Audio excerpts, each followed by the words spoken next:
J'espère que vous allez bien. Bienvenue sur Ladoa. It's about everything. Cette fois-ci, on va parler d'un sujet comme de société du côté du relationnel. Donc, c'est de quoi? Il s'agit du ghosting. On se dit, mais c'est quoi le ghosting? Le ghosting, c'est de couper contact du jour au lendemain avec une personne, mais sans réellement l'expliquer. Que ce soit du côté en amitié, parce que ça peut aussi être un ami. Vous avez un ami, vous êtes toujours ensemble, vous parlez, puis du jour au lendemain, il n'y a plus de contact. Plus rien.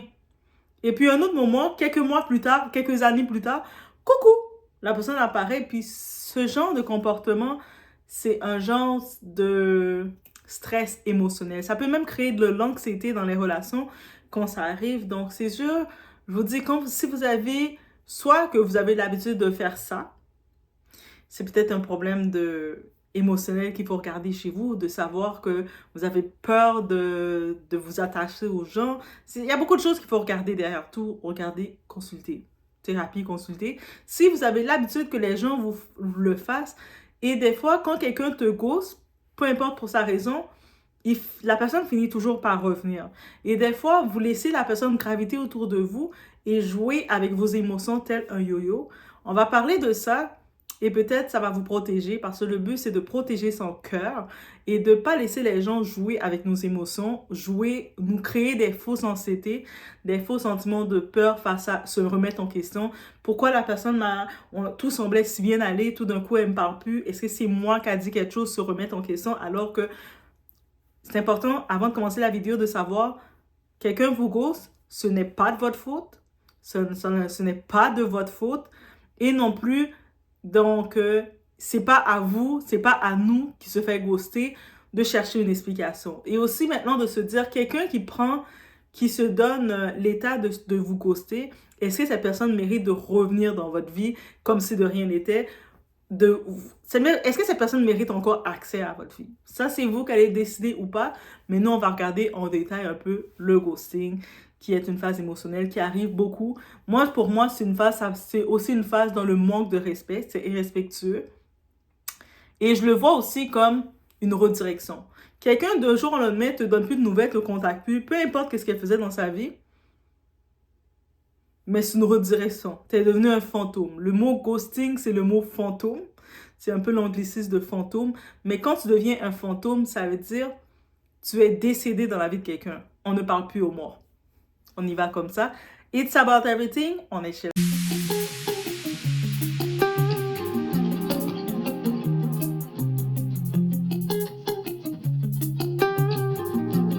Un homme qui vous ghoste, c'est pour votre bien. Le rejet mène à une nouvelle direction. Ouais. Alors ne cherchez pas à savoir pourquoi il a disparu ni à obtenir des explications de sa part, car Dieu a entendu ce qu'il disait en votre absence quand vous n'étiez pas là et il a vu ce qu'il faisait dans votre dos. Ouais. Soyez reconnaissante qu'il ait disparu, focalisez-vous sur vous. Il n'y a qu'une seule raison pour laquelle un homme disparaît sans un mot. L'âge n'a aucune importance. Le nombre de rendez-vous n'importe pas. Même le stade de la relation n'a pas d'importance. Il y a toujours une raison profonde à sa disparition. Ce n'est pas en surface, mais au fond, c'est là. La raison est qu'il ne sait pas exprimer ses pensées et sentiments. Il préfère disparaître plutôt que d'affronter la situation et en parler. Il a un style d'attachement évitant, peu de maturité et fuit les conflits.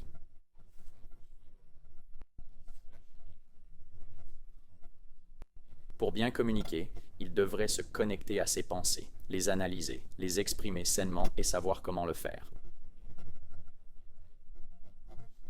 Ne sachant pas, il préfère disparaître sans un mot. Donc, tout homme qui agit ainsi a une responsabilité, pas juste envers lui, mais son futur partenaire, d'être capable de vraiment se connecter et d'exprimer ses émotions, car sinon, il n'y a aucune chance qu'il puisse sortir de cette impasse. Si vous êtes un homme qui regarde ça et veut s'améliorer, si c'est vraiment ce que vous voulez, j'ai un mini-cours gratuit de 3 jours. Il vous apprendra à être plus ouvert émotionnellement et à affirmer votre masculinité. Alors, jetez-y un coup d'œil.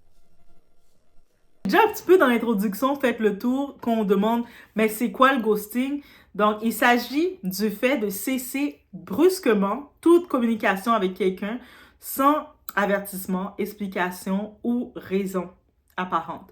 Donc, c'est-à-dire quelqu'un, vous avez l'habitude de vous parler continuellement, de vous donner des contacts. Vous avez, tous les jours, vous étiez en contact, ou vous avez, peut-être pas tous les jours, mais vous avez un contact fréquemment, et techniquement, il ne s'est rien passé dans votre tête qui fait dire, mais qu'est-ce qui se passe? Pourquoi j'ai plus de nouvelles de cette personne? Du jour au lendemain, la personne ne vous calcule plus. Elle est de son côté, elle ne vous calcule plus. Il n'y a pas d'explication. Il n'y a pas de dire, ah, tu sais, je traverse un moment difficile, je prends un peu de recul. Du jour au lendemain, elle ne vous calcule plus. C'est ça le ghosting. Donc, on imagine l'élément déclencheur dans la tête d'un humain, qu'est-ce que ça fait? On se remet en question. On se dit, est-ce que c'est moi qui a mal agi? Est-ce que j'ai fait quelque chose et sans que la personne ne me l'a pas dit? Parce que c'était évident. Donc, on a un facteur d'anxiété sociale, un facteur même qu'on a peur de s'ouvrir à d'autres personnes parce qu'on se dit, peut-être on remet la cause sur nous. On essaie même des fois, quelqu'un qui te ghost, il y en a qui vont essayer de contacter la personne en se disant, est-ce que ça va bien? Donc, on se remet en question. Donc, la personne joue avec nos émotions. Quelqu'un qui joue avec tes émotions ne mérite pas d'être dans ta vie, aussi simple que ça. Donc, en effet, le ghosting est très perturbant. C'est quelque chose de perturbant pour celui qui en est victime. Celui qu'on se fait ghost, que ce soit amitié, que ce soit sentimental, c'est perturbant. Parce qu'il y a plein d'interrogations qui viennent, qui viennent naturellement parce que le cerveau réfléchit beaucoup, mais tu n'as pas à te sentir coupable. Donc aussi, ça amène le rejet, où on se sent ignoré. Personne veut se sentir bien dans le rejet ou se sentir ignoré. Et surtout, ça amène dans l'incompréhension de se dire, mais qu'est-ce qui s'est passé? Qu'est-ce qui a conduit à cette situation? Donc, dans cette vidéo, on va regarder ensemble comment démystifier ce phénomène. Et en démystifiant le tout, c'est retirer le shame. Retirer la honte sur soi en te disant, mais je me suis fait ghoster, c'est peut-être moi qui n'étais pas assez, c'est peut-être quoi que ce soit. Et surtout, la personne qui a fini de te ghoster, peu importe la raison, qui revient dans ta vie, parce que ceux qui ghostent, qui s'amusent à ghoster les gens comme ça, des fois, c'est leur moyen de contrôle sur tes émotions. Ils n'ont plus accès à ta vie. Ne leur donnez plus accès à votre vie, aussi simple que ça. Donc, on regarde le tout ensemble. Concernant, par exemple, la raison psychologique du ghosting. Donc, il y a plein de raisons qu'on peut regarder, mais dans les raisons qu'on voit, c'est la peur de la confrontation. Donc, il y a quelqu'un, peut-être dans la confrontation, d'exprimer la relation qu'il a avec vous, d'exprimer c'est quoi qu'il veut avec vous. Peut-être qu'il a discuté avec vous, ça allait très bien, ou peut-être que quoi que ce soit, il doit confronter ses émotions, ou peut-être qu'il est mélangé dans ses émotions. Pendant qu'il était avec vous, vous pensez que tout allait bien, mais il gérait un autre dossier aussi. Là, il doit confronter, choisir un panneau, et dans la peur de confronter ses émotions, il décide de « Ah, je vais la ghost, je vais devenir un fantôme dans sa vie, je vais essayer d'aller voir de l'autre côté. » Et tu sais, ça se peut que ça va marcher de l'autre côté. Si ça ne marche pas, il essaie de revenir. Souvent, moi, c'est comme ça que je le vois. Surtout dans le point de vue, je parlais du point de vue sentimental. Et j'ai tellement l'exemple, il y avait ce type. On discutait seulement ensemble, belle conversation normale de plusieurs temps. Et puis après, de temps en temps, il faisait des apparitions de « T'as plus de nouvelles de lui. » Et le temps des fêtes arrive, t'as même pas de nouvelles de joyeuses fêtes. La personne ne te prend même pas la peine de t'envoyer même un message texte pour te dire, faire semblant, joyeuse fête. Et là, soudainement, comme ça, t'es dans tes affaires, tu sais, t'as oublié cette personne-là, t'as même effacé son numéro, fait que tu l'as oublié, clairement. Et là, tu vois, cette personne-là, elle t'appelle. Ça veut dire que cette personne avait toujours gardé ton numéro, elle t'appelle en mode, ça va, coco? Toi, t'es comme, tu prends du temps à calculer c'est qui. T'es comme, hein? Oui, ça va. Oui, comment ça fait tellement longtemps. Toi, t'es comme, en effet, ça fait tellement longtemps. Qu'est-ce qui se passe? Oh my oui. Et puis, j'essaie, quand ils reviennent dans ta vie, ils veulent revenir. Mais je dis revenir parce que ça dépend si tu l'es rentré. Mais quand ils essaient de reprendre le contact, c'est comme si c'était hier que vous avez parlé ensemble et c'était correct. Et là, toi, t'es comme, OK, qu'est-ce qui s'est passé? Souvent, ces petits énergumènes-là, quand ils font ça, c'est que l'autre confrontation qu'ils ont été réglées ailleurs n'a pas fonctionné. Et puis, ils reviennent en mode apparition. Le fantôme apparaît. Il y a aussi le manque de maturité émotionnelle. Clairement, tu sais, c'est quelqu'un qui n'est pas en mesure d'affirmer ses émotions, qui n'est pas en mesure d'affirmer ses conditions. Il n'est pas mature. Et moi, je me dis, rendu à un âge, un homme, on veut un homme capable, on veut une personne capable à ses côtés, quelqu'un qui s'amuse à, ok, moi je donne plus de nouvelles, je suis rendu un fantôme, mais reste un fantôme. C'est-à-dire que moi, je fais ma vie, mes émotions pour toi sont déjà parties. Et puis moi, je suis tellement radicale. Moi, comme vous avez vu, quand je donne mes opinions, je suis très radicale. Moi, c'est blanc, noir, c'est noir. Il n'y a pas le grisade de honte. Quand je suis dans mes émotions, je suis très radicale. Puis si hier, on était bons amis, un moment, on était bons amis, après, tu as fait dans ton immaturité émotionnelle, ton manque de maturité, t'as dit, oh, j'ai la gauche, le temps de me chercher ou je sais pas trop comment gérer mes émotions, ça va trop vite pour moi, mais t'inquiète, ça va plus nulle part. Même si tu tentes de revenir, peut-être que mon téléphone, j'ai pas changé mon numéro parce que il y a de la complication de changer comme ça son numéro. Si il y a déjà des organismes de quoi contre ton numéro, tu vas pas changer comme ça pour un fantôme. On fait pas des transactions comme ça pour un fantôme. Même si tu vas rappeler, tu vas voir te parler, mais tu me fatigues déjà, tu vas déjà m'épuiser. Et ça, c'est important de le noter. Aussi, fuir la responsabilité. Il y a des gens de va-nu-pied, ils vont même te fuir, ils vont même te ghoster, ils vont te fuir quand ils savent qu'ils doivent s'investir. Parce que je vous dis, il y a certains hommes qui vont rentrer, venir, ils sont là pour venir vous faire perdre votre temps. Au-delà, ils veulent vous faire perdre votre temps, ils veulent venir essayer de voir qu'est-ce que je peux avoir de vous. Et moi, je suis quelqu'un, je ne fonctionne pas aux paroles, mais aux actions. Et ce genre d'hommes, quand ils savent qu'ils n'ont pas d'action à vous donner, mais que des paroles, toi, tu vas être ma femme, déjà, va dire ça à ta mère. OK? Va derrière, le derrière de ta mère, va lui dire le derrière de ta mère qu'elle va être ta femme. Moi, c'est déjà quand j'entends les paroles comme ça, là, tu serais la bonne mère pour mes enfants. Va t'occuper de tes enfants que tu as déjà mis au monde. Déjà. Et je suis radicale comme ça. Mais eux autres, quand je dis responsabilité, c'est le peu de responsabilité. Des actions concrètes qu'un homme, quand il veut montrer qu'il veut être un potentiel capable dans la vie d'une femme qu'il fait, ils ne sont pas en mesure de le faire. Donc, pour fuir leur responsabilité, ils vont fuir. On va plus les entendre. Mais quand ils disent, ah, c'est le temps des fêtes, on les entend plus. Le temps des fêtes est terminé. Hey, ça va? Non. Retourne dans le derrière de ta mère et c'est aussi simple que ça. Il y a aussi l'évasion de la relation toxique. Des fois, c'est possible que dans la relation, ils sentent que des signes de leur passé, ils n'ont pas encore cerné leur passé, ils se connaissent pas encore en relation, mais ils sentent des signes qui fonctionnent pas. Ils se disent, ah, mais quand je suis avec cette personne-là, je dépense beaucoup. Ou ils commencent à se remettre en question, ou ils veulent pas retourner dans telle situation, donc ils fuient. Donc, peu importe des cas, on peut assembler tous les points ensemble pour regarder le facteur psychologique du ghosting, de tout ce que ça peut être en lien. Il peut avoir la peur de la confrontation, quelqu'un qui n'assume pas de se confronter. Peu importe. Et la confrontation, on ne parle pas de la confrontation toxique, là. La confrontation, tu sors les griffes. La confrontation, c'est part de la communication. Mais certains, c'est pas tous qui ont cette capacité de communiquer correctement. Il y en a même quand ils vont communiquer, ça va être des monologues tout seuls qu'ils vont faire. Et si tu oses dire un mot, ils vont t'interrompre, ils vont continuer leur monologue et toi, tu vas rester comme... Oh. Et puis, ils vont continuer leur monologue et ton cerveau va dormir même dans leur monologue. Il y a aussi le manque de maturité émotionnelle qu'ils n'ont pas été habitués à gérer leurs émotions, à reconnaître leurs émotions. Je sais, pour les hommes, c'est encore... On a conditionné les hommes à tellement cacher leurs émotions que des fois, ils sont vulnérables quand ils ont des émotions. Et ça peut être compliqué pour eux. Et donc, s'ils ne sont pas dans une maturité émotionnelle et ils se retrouvent dans une relation qui a du potentiel d'être sérieux, de créer quelque chose, ça va les faire peur.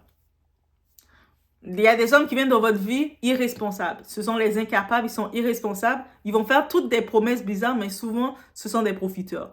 On sait qu'on parle beaucoup des affaires d'immigration, les statuts des gens sont à risque, ils risquent de se faire expulser et tout. Ce genre de personnages sont dans cette catégorie quand ils sentent que « Ah, mais mon dossier d'immigration est compliqué. Ah, mais elle était canadienne. La fille que j'ai ghostée, c'était une petite canadienne. Hein? Laissez-moi aller regarder pour voir si peut-être je peux essayer de créer quelque chose pour régulariser ma situation. » Eux autres sont de cette catégorie. Ils sont toujours irresponsables. Ils n'ont aucune intention de responsabilité envers toi, mais ils vont regarder comment ils peuvent gratter de toi. Et puis, des évasions, peut-être des relations toxiques, ils ont des schémas, des traumas, quoi que ce soit, et puis ils fuient. Ou peut-être des comportements, des fois, deux personnes peuvent être proches, mais quand ils sont ensemble, c'est jamais bien. Ça aussi, ils peuvent ghoster.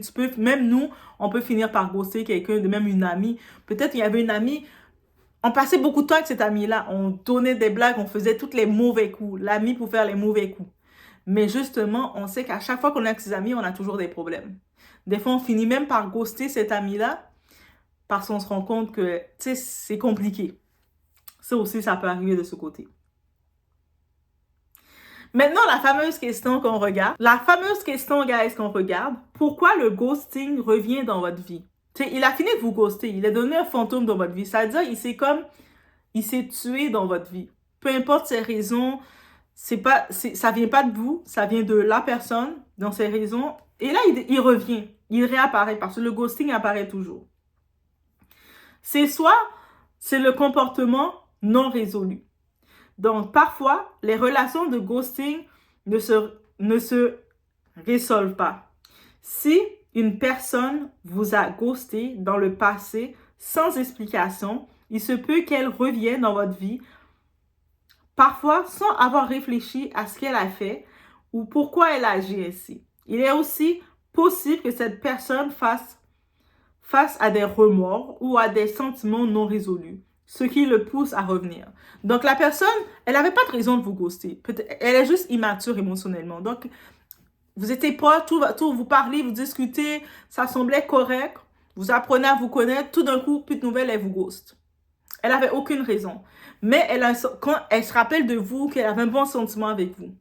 Mais cette personne-là, quand elle va vous regarder, elle va vouloir revenir dans votre vie parce que, tu sais, elle se dit, mais, tu sais, je m'ennuie bien de cette personne-là, on avait des bonnes discussions.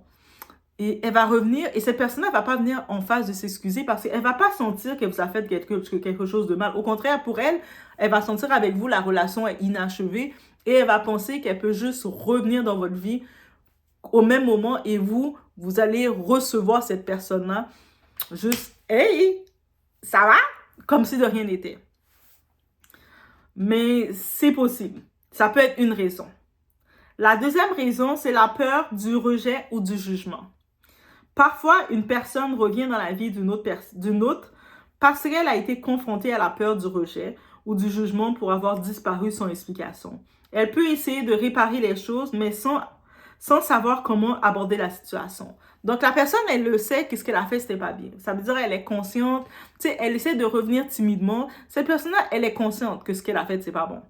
Mais elle a peur que vous la refusez, que vous la rejetez. Elle a peur que vous lui crachez dessus, dire « Qu'est-ce que tu veux, toi, déchet? Pourquoi tu reviens? Tu t'es jeté de ma vie, puis tu reviens. Moi, je vais pas dans mes déchets. » Mais elle essaie de revenir timidement. Elle essaie de vous rappeler les petits souvenirs. « Hey, tu te rappelles, on avait tellement l'habitude d'aller manger de manger des beignes, là. Tu te rappelles tellement? T'aimes ça encore, les beignes? » Ils vont essayer de revenir comme maladroitement dans votre vie.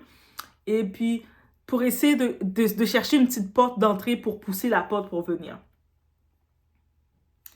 Il y a aussi le cycle de dépendance émotionnelle. Les gens peuvent revenir parce qu'ils sont émotionnellement dépendants. Ils ont des regrets, mais leur sentiment de culpabilité ou de confusion les pousse à faire de nouveaux surfaces, même s'ils n'ont pas vraiment changé ou appris de leurs erreurs. C'est-à-dire qu'ils comprennent, ils ont un petit regret de vous avoir laissé comme ça en plan. Ils n'ont aucun regret. Ils reviennent, pas le regret de vous avoir laissé en plan. Ils n'ont pas comme si ils disent qu'ils vont faire mieux. C'est-à-dire, souvent, ces personnes-là, ils vont récidiver. Même si vous finissez par les laisser rentrer, quelques temps plus tard, ils vont vous ghoster encore. Vous ne les entendez plus. Ça va être le silence, le néant.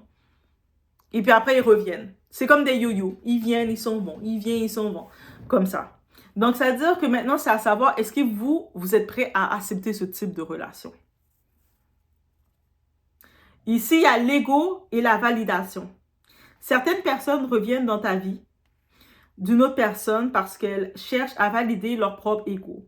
Elles veulent voir si la personne les accepte à nouveau, sans pour autant être prête à s'engager émotionnellement. C'est-à-dire, ça c'est le portrait, on décrit un narcissique. Un power trip. Il veut voir s'il te contrôle encore. Tu sais, moi, je donne plus de nouvelles, je la calcule pas, je n'investis pas en elle, j'ai aucun engagement réel avec elle. Les paroles, encore une fois, mesdames ou messieurs, mesdames surtout, on se parle. Un homme qui te fait des belles paroles, qui commence à te raconter, oh my God, toi t'es la femme de ma vie, toi t'es chi. Oh regarde, je t'ai fait par là, ma soeur parle de toi aussi, ma mère parle de toi, ma grand-mère parle de toi, mon arrière-grand-mère parle de toi, les os de mon grand-père parlent de toi. C'est des paroles. Les paroles ne veulent rien dire, ok? Donc, ça veut rien dire. Mais eux autres, ils ont de l'ego. Ils veulent juste sentir qu'ils ont encore accès à vous, que vous pensiez encore à eux. Donc, des fois, ils vont dire, oh, elle n'a pas changé de numéro de téléphone. Peut-être elle pense à moi. C'est pas parce que je n'ai pas changé de numéro de téléphone que comme ça, j'étais en train d'écouter de la musique, tu m'as dérangé dans ma séance musicale. Ça, c'est la chose que je déteste tellement que le monde me voit. Je suis en train soit je suis en train de faire une vidéo, tu me déranges, soit je suis en train d'écouter ma musique, tu me déranges. Et puis ça, c'est des choses que je le fais à n'importe quel temps de la journée. C'est-à-dire, si tu t'appelles comme ça dans ces moments que tu peux me déranger, tu me déranges. En plus, si je vois que tu étais un déchet, parce que moi, on dit ghosting, mais moi, je te vois comme un déchet, tu es sorti de ma vie, et là, tu viens me déranger. Oui, des fois, je peux décrocher le téléphone, des fois, je décroche même pas, je dis c'est qui, c'est quoi. Et je décroche le téléphone et tu es en train de parler, moi, je suis comme... Il vient te déranger dans ma séance de musique. Moi, je suis en train de faire ma chorégraphie, là, que je vais jamais présenter.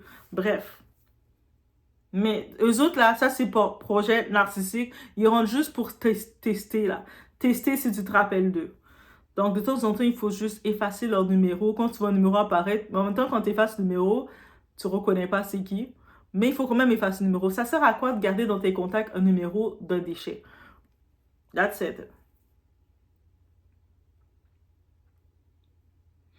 Les signes que le ghosting pourrait revenir dans votre vie. Oui, il y a des signes qu'on voit que le ghosting va revenir. Il y a des ghostings, des fois, ils t'ont ghost, ils reviennent plus. Des fois, le temps qu'ils reviennent, ça fait tellement longtemps que toi, tu oublies même que tu avais été en contact avec eux.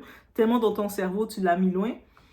Donc, le premier signe, c'est la tentative de contact à un moment inattendu. Quelqu'un qui a ghosté pourrait réapparaître soudainement, par exemple, après plusieurs mois de silence, via un message ambigu ou une excuse de dernière minute, comme « Hey, je sais pas comme ça, j'ai vu ton numéro. Hey, c'est qui ça? » Tu sais, venir comme dernière minute, il apparaît comme ça, mais c'était calculé pour lui, mais en même temps, il trouve une façon de réapparaître avec un message. Vous vous croisez, peut-être la personne t'avait ghosté depuis longtemps, quelques mois, plusieurs années même plus tard, vous allez dans un restaurant, vous commandez à manger, vous le voyez dans la file, et puis il commence à revenir. Hey, ça fait trop longtemps! Hey, il faut qu'on se reparle. Ouais, c'est ça. Comportement évasif ou vague. Si la personne revient mais reste évasive sur les raisons de son absence, il a de fortes chances qu'elle n'ait pas résolu les problèmes qui ont conduit au ghosting en premier lieu. C'est-à-dire, la personne a fait un temps sans jamais te contacter, elle revient dans ta vie, elle donne aucune explication. Au moins, dis que ta grand-mère est morte et puis le moment que tu voulais te contacter, ton père aussi est mort et sur le même coup, ta mère est morte. Raconte-moi, il y a eu une catastrophe, un génocide dans ta famille. Au moins, il raconte quelque chose. Comme ça, on peut dire, oh my God, t'avais vraiment vécu de quoi. Mais il dit rien du tout. C'est limite, il essaie de passer rapidement à autre chose. That's bullshit. Aussi simple que ça. Comportement opportuniste. Lui, il vient dérober quelque chose. Comportement opportuniste, certaines personnes reviendront uniquement quand elles se sentent seules ou lorsqu'elles ont besoin de quelque chose, que ce soit de la compagnie, de l'attention ou une forme de validation. Ou on sait aussi les types, les sans-papiers ou les types avec une situation irrégulière ou les types qui regardent un profit, peu importe. Ils vont se rappeler, ils ont tenté ailleurs ou ils ont fait ce qu'ils voulaient et puis ils essaient de revenir parce qu'ils se rappellent qu'il y avait des possibilités chez vous. Et là, ils se disent, laisse-moi essayer. Et là, quand tu vas les voir, tout d'un coup, ils ont fait des mois et des semaines sans vous calculer. Tout d'un coup, ils reviennent en mode normal et puis ils essaient d'annoncer, ah ben moi maintenant, j'ai fait ci, je fais ça. Et puis, est-ce que je t'ai demandé? Tu sais, des fois, quand tu les parles, ils réalisent même pas que tu t'en fous d'eux. Moi, déjà, quand tu ghostes, t'as la capacité de ghoster quelqu'un, que ce soit en amitié ou en amour. Tu peux ghoster quelqu'un. Moi, dans mon cerveau, je t'ai vraiment mis dans la catégorie que tu es décédé. Et que même si après tu viens parler, moi je suis en train de réaliser, hein, je suis en train de parler avec un mort-vivant? Je pose même pas la question comment ça va dans l'autre tombe parce que je me dis que t'es avec le démon. Je veux pas savoir qu'est-ce qui se passe avec Lucifer, avec toi. Mais moi, c'est vraiment directement cette déconnexion que je fais. Maintenant, que faire lorsque le ghosting revient dans votre vie? Parce qu'on a vu les signes, on a vu tout ça. Maintenant, qu'est-ce qu'on fait? Quand le ghosting, là, il a fini de te manquer de respect, et là, tout d'un coup, il revient dans ta vie. La première chose à faire, tu prends du recul. Donc, il faut prendre du recul pour soi, parce qu'on va être immergé d'émotions qui vont vouloir venir. Des fois, ça va nous jouer des tours, les émotions. Mais on souligne l'importance de ne pas se précipiter dans une réponse émotionnelle. Il est essentiel de réfléchir à la situation et de considérer si cela vaut la peine de rouvrir une porte qui a été fermée sans explication. La personne ne s'est même pas daignée te donner une explication quelconque ou quoi que ce soit. Elle est partie comme ça. Elle est venue chez toi. C'est comme tu reçois un visiteur chez toi. Le visiteur vient, il mange ta nourriture, il salit chez toi avec toutes ses crasses, avec son odeur de merde. Et puis la personne s'en va sans rien dire, même pas dire merci de m'avoir reçu. Il s'en va et puis il laisse ta toilette bouchée. Là, tu es obligé d'appeler le plombier. Ça coûte de l'argent, tous ces trucs-là. Et puis, il te dit rien. Mais là, maintenant, quand la personne veut revenir encore dans ta vie, dire « Ah, je me rappelle quand je t'ai venu chez toi, j'avais bien mangé. » Eh non, tu ne rentres plus chez moi, animal. Tu dois prendre du recul et te rappeler que mes émotions, même si je me rappelle des souvenirs, on avait de belles conversations en vrai, mais c'était du passé. J'ai plus de conversation avec un fantôme. Clarifier ses attentes. Si la personne revient, il est essentiel de poser des limites claires et de demander des explications sur son comportement précédent. Pourquoi sont-ils partis? Qu'est-ce qui a changé? Donc, tu as décidé de ne plus donner de nouvelles, de partir du jour au lendemain, on t'entend plus. C'est une chose, mais je veux savoir pourquoi. J'ai le droit à ces explications parce que c'est pas vrai que tu vas jouer avec mes émotions, avec mon ancienneté et me poser des questions sur qu'est-ce qui s'est passé. Tu vas ouvrir ton bec et tu vas dire. Et aussi maintenant, tu vas dire, en revenant, est-ce que ça a changé? Est-ce que tu as changé? Est-ce que tu as pris de la maturité? Est-ce que maintenant, tes batailles émotionnelles que tu avais, ils sont à un autre niveau? Parce que si tu n'as pas changé, mais tu reviens comme ça, c'est que tu vas me refaire la même chose. Et moi, je ne suis pas ton yo-yo. Je ne suis pas ton jouet. Faire confiance à son intuition. Si la personne revient, mais que vous ressentez une incertitude ou un manque de sincérité, il est important de suivre votre instinct. Si la personne ne montre pas d'effort pour réparer la relation, il peut être préférable de laisser cette situation dans le passé. Donc, sa personne revient en mode fleur, en mode petit caca. Donc, il arrive comme ça, il commence à parler de tout et de rien, il dit pas d'excuses, il donne pas d'explications, et puis il reparle des vieux sujets bizarres. Et vous, dans votre instinct, votre petite voix dit il y a pas de... Il faut écouter la petite voix qui fait La petite voix est claire. Elle dit laissez tomber. Prenez même pas de chance, laissez tomber. Parce que notre petite voix, là, elle est très sensible. Elle connaît les choses. Donc, on prend pas de chance, on laisse tomber. On dit, tu sais quoi? Maintenant, c'est moi de te ghost. C'est bien beau. Maintenant, c'est à moi de te ghost. Être honnête avec soi-même. Il est crucial d'évaluer pourquoi vous serez tenté de rétablir une relation avec quelqu'un qui a ghosté. Est-ce que pour des raisons de validation, par crainte de solitude, ou est-ce que vous ressentez une réelle connexion et que la personne a changé? Donc, il faut être honnête, là. On se dit, mais peut-être il revient, de toute façon, j'ai personne, peut-être que, tu sais, j'ai pas trop le choix. Non, ça, c'est des mauvaises raisons. Mieux vaut être seul que mal accompagné. Quelqu'un qui t'a manqué de respect, qui t'a fait ça, c'est pas une bonne raison, par solitude, par ennui, mais en fin de compte, il était pas si... Non, il était mauvais. Ou sinon, le fait qu'il t'a ghosté, tu t'es remis en question, il revient, là, tu veux te prouver que tu es capable de le captiver et cette fois-ci, il va plus le refaire. Ça non plus, c'est pas une bonne raison. Donc, et puis, il faut aussi se dire, est-ce que cette personne, quand elle revient, il y avait vraiment... Vous avez eu le temps de bâtir une réelle connexion. Que quand tu es avec cette personne, tu sens qu'il y avait réellement quelque chose de bâti ou pas. Ou est-ce que vraiment tu vois que la personne a changé, la personne a d'autres mœurs. Souvent, le temps rapide d'une conversation, tu laisses rapidement parler, tu vois qu'il n'a pas changé. C'est-à-dire, dans quelques semaines, il va te ghoster aussi, encore. Donc, les conséquences du ghosting sur la santé émotionnelle. Qu'est-ce que ça crée? Ça crée le doute de soi et perte de confiance, l'anxiété relationnelle, la cicatrisation émotionnelle. Donc, c'est-à-dire le doute et la perte de confiance parce que tu te remets en question, tu te poses des questions que tu n'as pas à te poser parce que ce n'est pas de ta faute. Je le répète encore, ce n'est pas de ta faute si un imbu de lui-même t'a ghosté.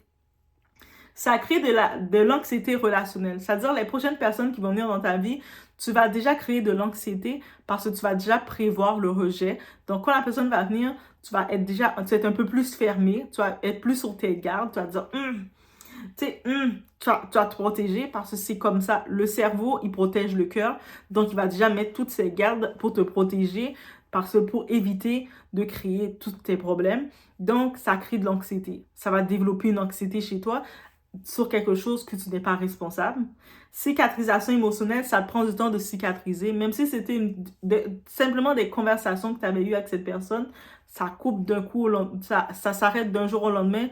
Tu dois cicatriser, tu dois te healing, prendre le temps de guérir et tout ça.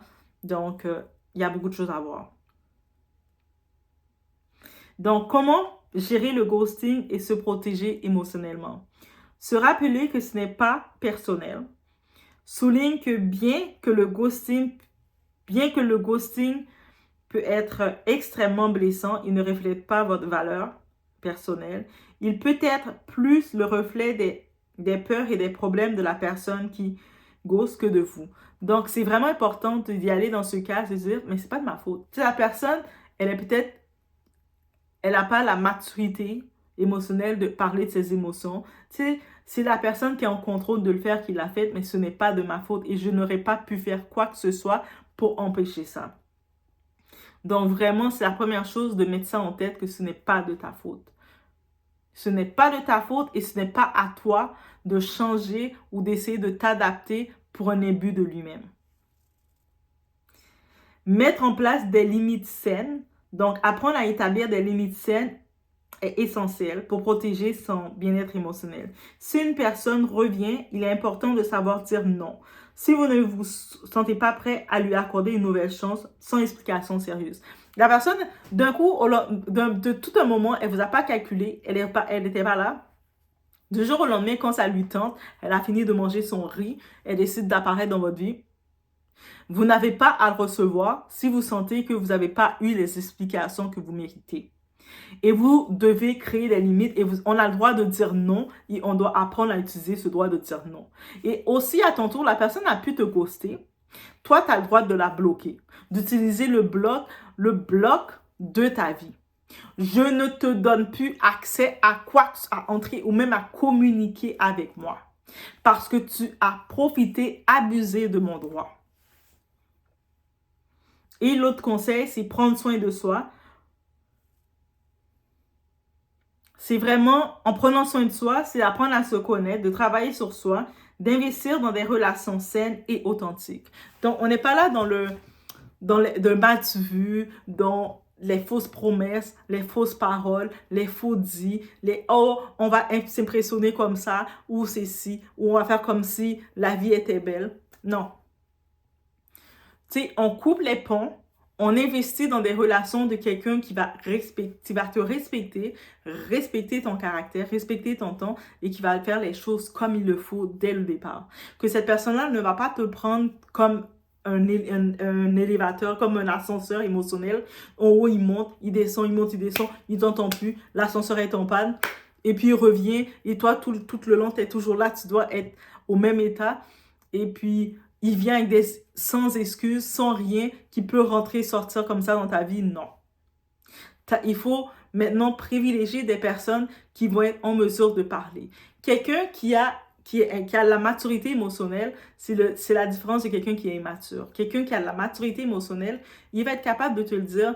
Ah, tu sais, ça va bien entre toi et moi, mais moi, tu sais, à cause de telle relation, je suis un petit peu plus vulnérable et c'est pour ça que quand je sens que ça va trop vite, ça me peut faire un peu peur, j'ai besoin de prendre un petit peu du temps pour moi-même. Donc, il va être capable de te dire qu'est-ce qui se passe et toi, tu vas être capable de savoir comment deal avec ça et ce que tu peux deal avec ça. Au moins, tu vas savoir... Il a pris un petit peu ses distances parce qu'il a besoin de prendre du temps pour lui-même. Et toi, tu continues de faire ton truc en le laissant prendre son temps pour lui-même.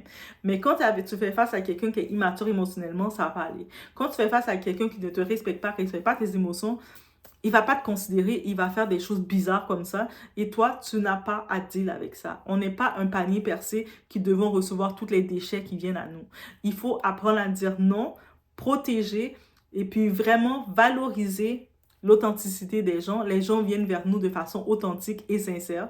On doit tellement faire face à l'hypocrisie sociale parce que dans la société, il faut être hypocrite, à ce que j'ai compris. Donc, il faut mentir, il faut faire semblant, il faut faire une fausse promotion. On doit tellement se concentrer sur ça, mais dans notre relation, de qui doit être dans notre petit cercle intime, on doit privilégier l'authenticité, de pouvoir être avec du monde qui vont nous accepter selon nos émotions qu'on doit être. Si des fois on a envie de pleurer avec ces personnes-là, on a envie d'être dans toutes nos émotions, la personne va recevoir ces émotions-là et ça va être bien. Que d'être avec du monde, que tu es toujours obligé d'être dans le matu vu, d'être dans des faux semblants et que tu n'es pas toi-même. Et que tout se joue, la personne peut avoir un tel ressenti pour toi et toi vice-versa, mais personne ne dit rien, on est dans l'hypocrisie, on veut pas ça. En tout cas, c'est pas bon pour le mental. Donc, je vous laisse sur ce, mais c'était mon apport concernant le ghosting. J'espère que vous avez aimé ce format. Donc, je vous laisse sur ce. Laissez-moi savoir aussi dans les commentaires, est-ce que vous avez déjà vécu est-ce que vous avez déjà vécu le ghosting? Que ce soit ghosting sentimental ou ghosting en amitié. Je veux vos témoignages. En fait, peut-être ça peut être sujet d'un prochain live cette semaine. Donc, n'hésitez pas, vous pouvez mettre vos témoignages directement dans les commentaires ou m'écrire vos témoignages. Et au-delà de ça, est-ce que si vous avez vécu ou si vous avez déjà été ghosté ou si vous avez déjà ghosté des gens, et si vous avez déjà ghosté des gens, aussi dire c'était pourquoi. Dans toutes les raisons qu'on a dit, qu'est-ce qui peut être, qu'est-ce qui vous a appelé à un moment à ghoster quelqu'un, peut-être vous dites, ah, ça va trop vite, je suis pas prêt, je sens que, quand j'étais avec cette personne-là, c'est toxique. Bref, racontez-le. On va regarder tout ça ensemble. Ça va être sujet de prochain live cette semaine. Je vous promets, on va faire un prochain live cette semaine qui arrive. Donc, je vous laisse sur ce. Mettez un petit like dessus bas. On se voit au prochain vidéo, guys. Tu disparais, je ne réponds pas. Si tu sors de ma vie sans préavis, je n'ai pas à te notifier que j'ai vu ton message après. Tu me ghostes, tu n'auras pas de réponse. En fait, tu ne trouveras même pas mon profil sur les réseaux car tu seras bloqué. Quand tu disparais, j'exorcise le démon. J'éloigne mon esprit, mes émotions et mon cœur du mauvais juju de ton âme. Je ne peux pas te laisser hanter mon futur, c'est ce que font les fantômes. Ils reviennent quand on commence à avancer, non? Quand tu trouves quelqu'un qui mérite ton attention, ils reviennent faire « Bouh !»« Eh bébé, comment ça va ?» C'est ce que font les fantômes. « Salut l'étranger !» Ils chuchotent. Et si tu ne les as pas exorcisés, tu seras tenté de les suivre.